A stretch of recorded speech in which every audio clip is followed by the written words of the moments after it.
This is where Adopt a Block all started, in this house right here. Jeff and Chandra Poland and their kids in 2002 decided it wasn't enough just to go to church. They had to get out and start doing something.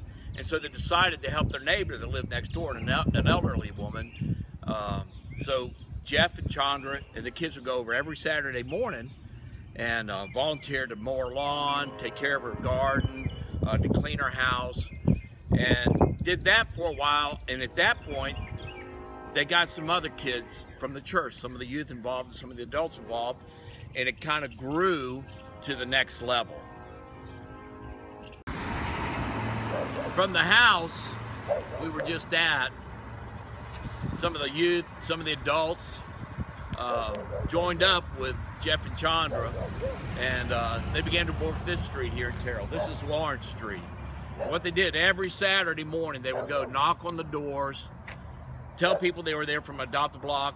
Is there anything that they needed from us? Is there anything that we could do? And the adults and the youth would begin mowing lawns, trimming trees and bushes, picking up trash, cleaning houses. And from that, Jeff, who worked for UPS, found some of the people that he went to. They ended up donating some things that he could hand out, little bottles of shampoo. One of the places he went, they had they supplied shampoo, hair conditioner to hotels. So we started putting things in people's hands. And it grew from these 9 blocks on Lawrence Street to 9 blocks on Warren, and then 9 blocks on Park Street. Well, it evolved from the Lawrence Street over here to Warren and Park, and this is the end of Park Street, where this little snow cone building is. There used to be an old gray house here at the end of the street. Miss Mina lived there. She was in her 90s, and Jeff Poland worked the streets more than anybody else. I helped out every now and then. But one Saturday was Jeff, Troy Cobb, and myself ended up at this house, and Jeff knew everybody and told Troy and I we needed to bang on the door to get Miss Mina's attention because she was hard of hearing. By this time we had a food pantry, sort of. We hit the streets with food and was able to give out food to everybody. So we had a little bit to give Miss Mina, and she invited us inside, took us into the kitchen. We were talking with her. Jeff opened the refrigerator while we're talking to Miss Mina, and there was maybe a bottle of mustard and some pickles, and that's all she had. You opened the freezer, and on top of the refrigerator, there was nothing up there at all. So we went ahead and told Miss Mina we loaded up a refrigerator with what little bit we had, put some stuff in the pantry, and we prayed. We joined hands. Miss Mina was in the circle, and the 3 of us guys joined hands.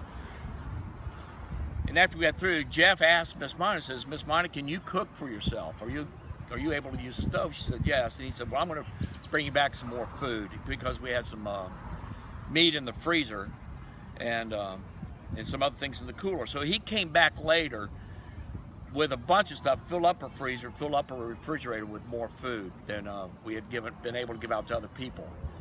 And before he left, she says, "I have something for you." She held out her hand, and he held out his, and she put 4 gold coins in his hand. They were gold-plated quarters. They weren't real gold. It was sort of like a gold-plated thing.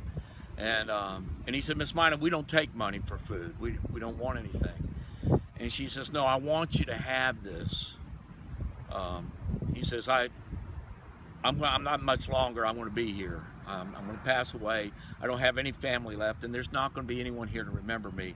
I want you and the other guys that were here to each have a gold coin, and to keep it and think of me whenever something comes up. And in the future, that somebody will remember me. So Jeff says, "Well, I'll be glad to do that." And he went to hand her a coin back, and she says, "No, I want you to each have a coin." He says, "Miss Mina, there's only 3 of us here." And she says, "No, there was that 4th man that was here and stood behind you guys the whole time." Well, I didn't see him. I didn't feel him. But I know who he is. And sometimes Jesus is with us when we don't notice. And sometimes he's not there for us that minister to feel his effects, but for those that get ministered to. That's where we want to be again. That's where we're headed. And to get back on that track.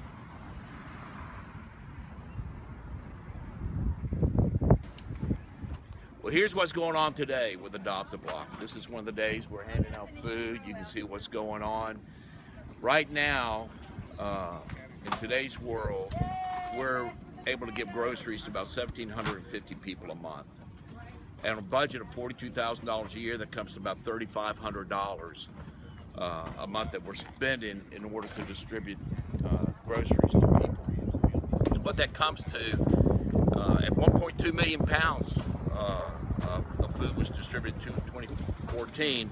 That's 100,000 pounds a month. That really comes to about $2 per person for 57 pounds of food.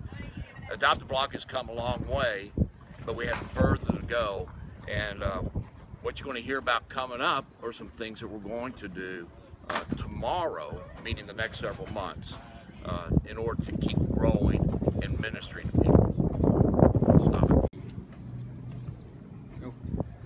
This is Wayne Lee. Coming up here in the next several months, one of the things Adopt a Block used to do, and I've talked about already, was we were working the streets and handing out things to people door to door, asking if we could pray for them.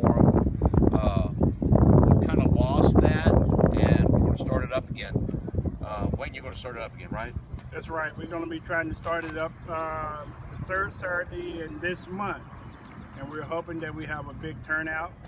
We're really wanting to target the children, hopefully to be able to help those some of the families that are having a hard time. We want to be able to reach out to them, but we want to reach out to the whole community and let the people of Terrell know that we care at First Assembly, and God is blessing us, and we want to bless people out in our community.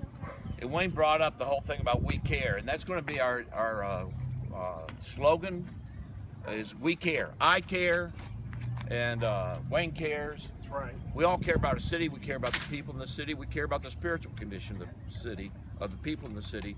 We want to be able to do that. Part of what we're going to be doing, I talked to Wayne about it, we're coming up with a new logo that'll be unfolded here pretty soon. And underneath it, instead of just saying Adopt a Block, it's going to say I care. We're looking forward to promoting that out there as well. We're also have a couple of people that joined the team as far as promotions and fundraising, and that's Lee Gilbert. Sorry about that, Lee. Lee Gilbert and Brandy Thomas. They're going to start looking at fundraising things, promotions to get our name out there into the city, to be able to do some other things around here, and that's going to be folded out in the next several months. There you go. Starting now, and working toward a 5-year plan, there's some things that are going to have to be done that are more extreme than just starting the street ministry and some other things. One of the things that's going to happen, this is where we're handing out food, another location here in this barn, this garage. One day that's going to be gone along with this house over here. All this will be torn down, Lord willing, in the next 5 years. Along with over here, follow me. See our lot back here. We've got several trucks on the lot. We actually have 3 trucks, I believe. One of them belongs to the Genesis Center. At some point, we're going to have to get new vehicles. These are worn out. The cost per mile is high because of fuel, because of maintenance. We're going to have to buy 2 new trucks. One of them, Lord willing, will be a tractor trailer. But all this stuff is going to be moved within 5 years. We'll have a building sitting here that people will be able to drive through. In fact, that the trucks will be able to drive through, drop off their loads. We'll be able to keep all of our food in one place, get all the workers out of the weather, get all of our clients out of the weather as well, and be able to store food in one place, and keep our cooler here, give us a new identity. The other thing that we're looking to do is start some education classes. We have a beautiful facility in the Family Outreach Center that is open on Saturdays. We want to start some family life skills or life skill classes on Saturday mornings for an hour, hour and a half. Have a number of those over there available for the community so that people can learn how to keep a budget, learn how to parent, learn how to, especially single parents, and some other things that we're looking at doing. And Lord willing, within 5 years, we're going to have a full-time paid staff director that can help keep all this stuff organized, can be accountable to the board as well. And Habakkuk 2, chapter 2, verses 2 and 3, it says, write down the vision and run with it. Write it in bold letters so you can read it while you're running. Write it down. It may be slow in coming, but it will come. So we're making sure we get all this stuff documented so that we can get it written down. This is all in God's hands, and we're looking forward to a great future with Adopt-A-Block and with the church as well. God bless you. Thank you.